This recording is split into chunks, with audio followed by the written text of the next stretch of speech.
आप ये मानिए कि वो आपके किसी काम के नहीं, वो आपको कबाड़े में ही फेंकने पड़ेंगे। आगे बढ़ते हैं। चुनाव आयोग ने बिहार में फाइनल वोटर लिस्ट से पहले 1 अगस्त को ड्राफ्ट जारी कर दिया और ड्राफ्ट जारी करने के एक दिन के बाद ही इस पर सियासी संग्राम भी शुरू हो गया। पूर्व उप मुख्यमंत्री तेजस्वी यादव ने शनिवार को चुनाव आयोग पर गंभीर सवाल उठाते हुए दावा किया कि उनका नाम इलेक्शन कमीशन की ओर से जारी ड्राफ्ट वोटर लिस्ट में है ही नहीं, और इसके बाद चुनाव आयोग की तरफ से सफाई आई कि तेजस्वी का नाम इसमें है और वो कोरा झूठ बोल रहे हैं।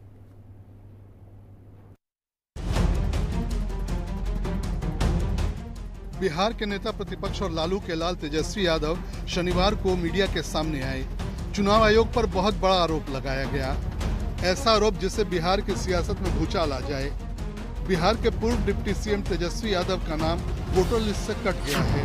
तेजस्वी यादव ने कहा बीएलओ आई थी और हमारा सत्यापन करके गई, फिर भी मतदाता सूची में नाम नहीं है।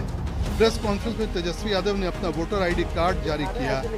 वोटर लिस्ट में अपना नाम देखने के लिए एपिक नंबर डाला, जिसके रिजल्ट में लिखा गया नो रिकॉर्ड्स फाउंड। ये एप्लीकेशन है, मेरा भी नहीं है। हम चुनाव कैसे लड़ेंगे? अभी तो देखिए, ये चुनाव आयोग का एप्लीकेशन है और मेरा ईपीआईसी नंबर हमने इसमें डाला है। ईपीआईसी नंबर अगर आप चाहें तो हम बता भी दें, RAB291612। तेजस्वी यादव ने आरोप लगाया तो चुनाव आयोग का रिएक्शन भी सामने आया। चुनाव आयोग ने तेजस्वी यादव के दावे पर कहा, हमारे संज्ञान में आया है कि तेजस्वी यादव ने एक दावा किया है कि उनका नाम ड्राफ्ट मतदाता सूची में नहीं है।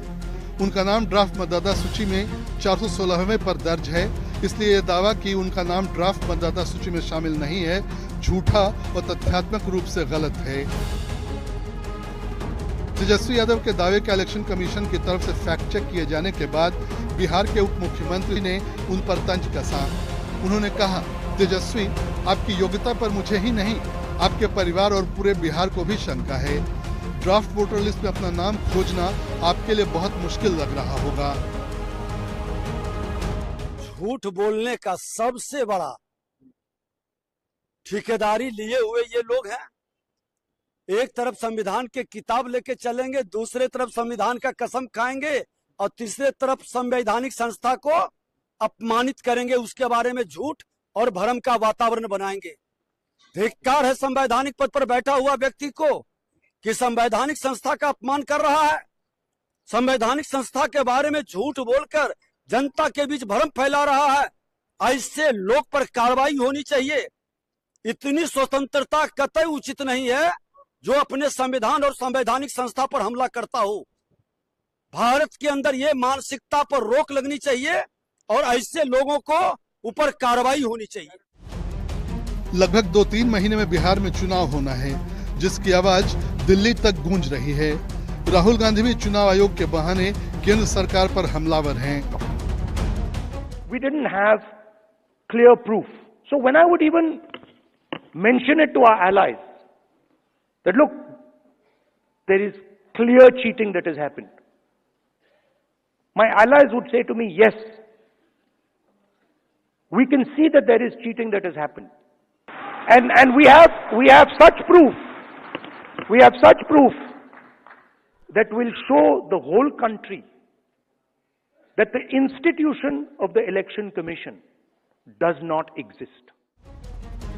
राहुल गांधी के वार का बीजेपी के सांसद अनुराग ठाकुर ने मोर्चा संभाला। कांग्रेस पर प्रोपेगेंडा फैलाने का आरोप लगाया। अनुराग ठाकुर ने कहा कि सब बेमतलब ईवीएम को दोष देते हैं।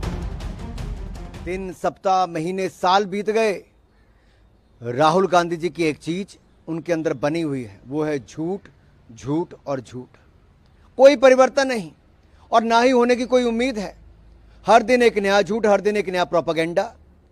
कांग्रेस पार्टी को गंभीरता से लेना चाहिए कि ये झूठ फरेब की राजनीति कब तक चलेगी, देशवासियों को कब तक भ्रमित करेंगे और कांग्रेस कब तक भ्रम में जिएगी। बिहार में एसआईआर की प्रक्रिया 1 सितंबर 2025 को फाइनल वोटर लिस्ट जारी होने के बाद खत्म होगी। अभी जो वोटर लिस्ट इलेक्शन कमीशन की वेबसाइट पर जारी की गई है वो फाइनल नहीं है। मुख्य चुनाव आयुक्त ज्ञानेश कुमार पहले ही आश्वासन दे चुके हैं कि बिहार के सभी मतदाताओं और राजनीतिक दलों को संशोधित वोटर लिस्ट पर 1 अगस्त से 1 सितंबर तक दावे और आपत्तियां देने के लिए आमंत्रित किया जाएगा। अगर तेजस्वी यादव का नाम सही में वोटर लिस्ट में शामिल नहीं है तो उन्हें भी इसे ठीक कराने के लिए 1 महीने का समय मिलेगा। ब्यूरो रिपोर्ट, हिंदी खबर।